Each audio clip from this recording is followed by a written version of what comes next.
buku, atau kita ada di sesi bedah buku bersama saya Rati dan aku Aru. Saya Imam Aftuhin. Nah, kali ini merupakan bedah buku dengan konsep yang berbeda ya dari Semanggi University. Nah, kalau sebelumnya kita itu membahas buku tentang self improvement, nah kali ini kita akan membahas buku yang berkaitan dengan divisi kita masing-masing. Nah, kalau saya dan Baru kan ini dari pembelian, kemudian Mas Imam ini dari logistik. Sebenarnya kalau di KIP sendiri kita tuh dalam satu divisi yang sama, namanya LPSC, logistik, purchasing, supply and chain, itu namanya LPSC sebutannya. Nah, kali ini kita akan bahas salah satu buku yang berjudul System Enterprise, konsep dan implementasinya. Ini karya Mahendrawati PhD. Nah, ini yang akan kita bahas apa nih? Supply Chain Management System. Nah, sebelumnya kita mau memperkenalkan ke teman-teman semua bahwasannya Supply Chain Management ini enggak dari awal sudah ada gitu. Jadi sebelumnya perusahaan-perusahaan itu sebelum ada SCM ini cuma fokus ke bagaimana kinerja internal daripada perusahaan itu sendiri tanpa memperhatikan bagaimana faktor eksternalnya. Nah, dengan dibangunnya SCM ini, jadi perusahaan bisa lebih memperhatikan bagaimana faktor-faktor pendukung dari eksternal gitu. Nah, boleh dong Mbak Aru dan Mas Imam, setelah membaca bab ini kan kita sekarang membahas konsep dasar SCM ya. Apa yang sudah ditangkap? Kalau menurut dari aku, supply chain yang tertera di buku itu adalah kalau Indonesianya sama aja dibilang ada pemasok, jadi dia itu ada pengertiannya itu perusahaan yang bekerja sama untuk menghasilkan dan mengirimkan produk atau layanan kepada pelanggan akhir, kayak gitu sih. Jadi ada yang namanya istilah upstream sama downstream. Nah, upstream sendiri itu adalah dari si produsennya, penghasil produk atau jasa. Nah, terus ada lagi downstream. Nah, downstream itu adalah hilir Indonesianya. Nah, itulah yang dibilang tadi tahap akhir itu pelanggan yang didistribusikan produk atau layanan ke pelanggan akhir, gitu sih secara umumnya. Boleh. Oke, boleh kalau dari Pak Imam?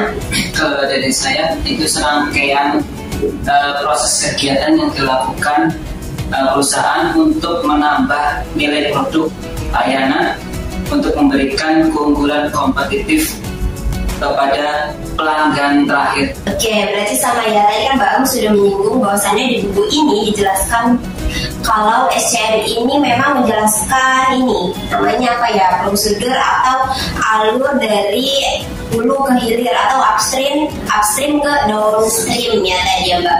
Nah, kalau di urutan pertamanya di sini tuh ada pemasok. Nah, pemasok ini kan nantinya akan mensuplai biasanya bahan baku kalau ke perusahaan yang memang barangnya yang dijual itu harus diproduksi dulu. Tentunya kita harus ada pemilihan bahan baku. Nah, itu dari pemasok tersebut. Kalau kita salah pilih pemasok atau supplier, nanti akan berdampak juga ke hasil produksi yang kita hasilkan gitu. Nah, tadi Mas Ibu juga menyinggung itu untuk gimana Mas mendapatkan harga yang menambah nilai produk. Nah, iya, menambah nilai produk. Nah, dengan adanya serangkaian tadi dari pemasok, terus kemudian produksinya atau produsen, baru ke distributor, baru ke dealer, dan ke end user. Nah, itu nantinya akan ada tambahan nilai produknya itu sendiri gitu. Kemudian ada lagi nggak, mungkin kalau di case yang teman-teman alamin gitu selama kerja di divisi LPSC ini yang sangat ini nih berkaitan dengan konsep dasar SCM ini? Kalau baca buku di sini itu terdapat 3 aliran utama. Ini yang saya udah di bawah, yang saya alami di bawah sebagai logistik. Ada 3 aliran utama yang harus dikelola dalam sebuah rantai pasok. Yang pertama aliran fisik, kedua aliran pembayaran, ketiga aliran informasi. Yang pertama, aliran fisik yang meliputi ada apa aja material, produk yang produk kita jual, tentang kita ada fisiknya. Kemudian aliran pembayaran, dia meliputi ada uang, tagihan, kredit untuk pembayaran. Bahwasanya barang itu masuk pasti ada tagihan yang harus dibayar.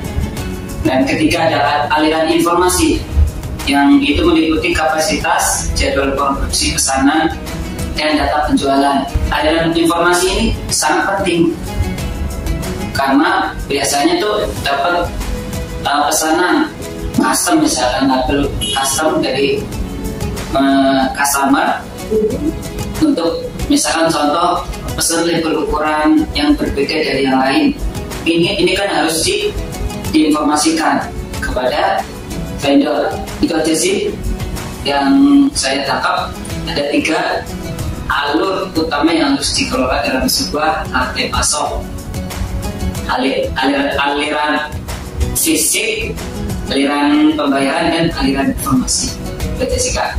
Oke, jadi salah satu bagian dari SCM tadi yang sudah ada dari pemasok, distributor, dan segala macam, ternyata ada alirannya lagi di bawahnya, yaitu tadi yang sudah disebutkan oleh Mas Imam. Aliran fisik yaitu berupa barang, material, ataupun hal fisik lainnya yang kita terima gitu, ataupun kita kalaupun kita menjadi pemasok gitu, yang kita distribusiin ke produsen atau produksinya nantinya di situ.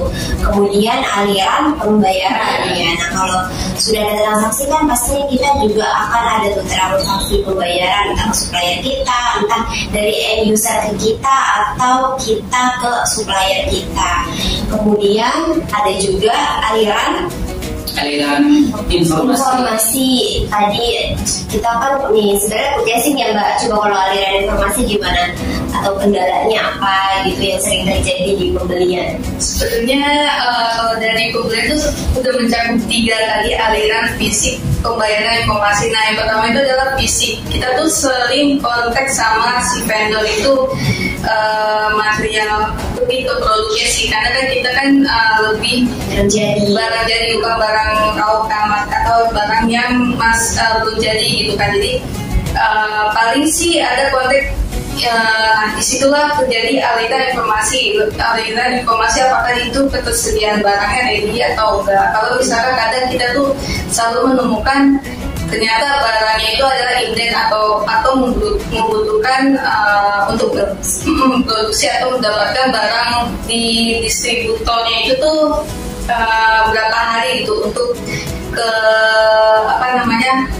pemasoknya gitu. Jadi kita tuh sebenarnya kayak tangan ke tangan gitu kan, kayak gitu sih. Nah, itu untuk aliran fisik, bagiannya itu adalah masalah produk gitu. Kemudian aliran pembayaran. Nah, setelah kita tuh ada namanya PO kan, yang tertera kita itu pesan barang dibuatkan di dalam situ, ada PO-nya, harganya, dan juga terms of payment-nya juga berapa hari gitu sih. Nah, di situ PO itu sebagai pengikat pihak kita sebagai kode niaga lama dan vendor itu bahwasanya kita tuh pesannya segini loh gitu, dan sudah tertera jelas harganya yang sudah kita negosiasikan, dan juga temponya gitu. Dan itu sebagai pemikat kalau misalkan terjadi hal-hal yang tidak diinginkan seperti itu sih. Nah, di situ sih selain itu ada namanya PO, ada lagi sebenarnya tahapnya sih agak-agak kompleks dan memang panjang. Setelah PO ada lagi namanya surat jalan ataupun surat faktur, dan itulah nantinya yang akan dibuat tagihan yang dibuat laporan ke akunting nanti dijadwalkan bayar, seperti itu sih. Nah, emang kalau supply management itu lebih kayak dari pemasok tuh mau ke suatu perusahaan tuh selalu legislasi. Ya, maksudnya ada namanya divisi yang berkaitan dengan yang kita menangani itu loh, ya namanya tadi purchasing atau procurement gitu kan. Ya dari pas kita udah dapat dari yang barang jasa nih dari produsen ke perusahaan, pasti nanti kan didistribusikan ke customer itu adalah nanti bagiannya dari logistik yang untuk packing lah, dari itu juga ada divisinya. Iya, jadi ini sebenarnya sudah berjalan ya, dan ini cuma ini aja sih, ini dijelaskan juga dalam bukunya bahwasannya SCM ini baru lahir pada tahun 80-an. Jadi sebelumnya memang perusahaan-perusahaan tuh nggak memperhatikan itu gitu, kayak ya udah gue fokus aja tuh sama perusahaan, gimana pengelola di perusahaan, tanpa memperhatikan bagaimana supplier gue atau apakah gue udah dapat supplier yang grade A atau ternyata jangan-jangan jelek gitu, apakah material yang gue dapetin ini udah bagus atau belum. Sebelumnya tuh mereka nggak memperhatikan sebelum adanya SCM ini atau supply chain management. Jadi kalau imbasnya ke kita yang sekarang udah jauh banget dari tahun 80-an sih, ini sangat membantu gitu, jadi memudahkan kita untuk mendapat gambaran apakah unit bisnis kita selama ini udah baik gitu mengenai rantai pasoknya. Nah ini mungkin ada nggak case-case yang unik gitu Mbak yang bisa diceritain, terus gimana sih Mbak Arum cara memecahkan hal itu gitu? Ini sebenarnya banyak sih kalau pemberian kayak ada aja gitu. Ya, jadi tadi sih masalah singgung adalah barang cari barang yang kita kan. Ini sih mungkin ini ya kayak di aliran informasi sih yang lebih banyak. Oh benar, ada aja gitu. Ya kita tuh informasi itu tadi adalah ada kayak kapasitas jadwal pengiriman, pesanan dan penjualan. Nah itu seringkali itu kayak dapetin case jadwal pengiriman yang nggak sesuai gitu. Kadang misalkan kalau barang kayak produksi dulu tuh label sama recall. Nah kita tuh sebenarnya di dalam negosiasi itu sudah ada nego bisa ya untuk label ukuran berapa sekian dengan quantity misalkan 500 roll, dan customernya sih pengennya bisa sudah jadi itu 7 hari kerja, tapi kadang ada vendor itu 10 hari kerja, dan itu yang lewat dari batas negosiasi tadi yang awalnya mereka bilang itu bisa, tapi ada kendala di vendornya, entah mereka bilang itu bahwa bahan thermal atau semikon atau ilpo yang dari mereka dari pabrik kertasnya yang delay ke mereka seperti itu sih kadang. Nah itulah perlu tadi bahwa informasi itu adalah penting, jadi nggak cuma hanya tektokan dari vendor ke kita, tapi dari vendor juga harus, kan mereka juga pesan bahan bawahnya juga, makanya perlu ada tektokan informasinya. Ini kira-kira kertas label thermal untuk produksi kira-kira cukupkah untuk stok mereka yang bisa diproduksi, ataukah mereka misalkan nggak cukup untuk 500 lot tadi mereka pesan dan harus berapa hari, dan itu perlu diperhitungkan semua kayak gitu sih, sehingga yaitu tadi tidak adanya kalau miskomunikasi ataupun keterlambatan barang datang seperti itu. Ya, jadi memang harus clear ya mengenai aliran informasi ini, baik informasi di internal maupun eksternal. Kalau dari internal kan juga kita menyinggung tuh yang namanya logistik, karena yang sering info kayak barang tipis pasti logistik.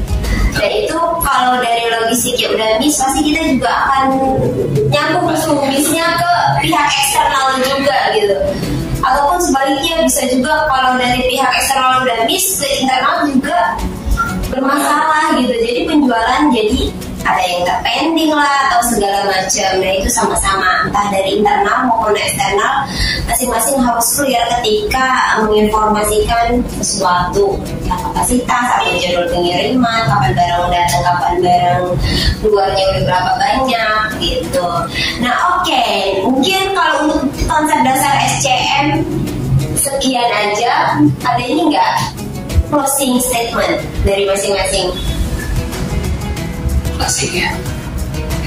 Sudah, sebenarnya sih ini kayak buka insight ke aku juga sebagai purchasing ya, karena memang sebenarnya sih tadinya aku nggak terlalu tahu dengan dengan teori ini, tapi karena kan langsung berkaitan dengan praktek gitu. Jadi pas ada teorinya supply chain management itu kayak membuka wawasan aku banget, dan ternyata sistem ini tuh sudah ada di akhir tahun 80 dan perusahaan tuh udah melek mata banget dengan sistem seperti ini. Jadi nggak ada salahnya untuk mengikuti teori tersebut gitu, ketimbang praktek yang sudah dijalankan.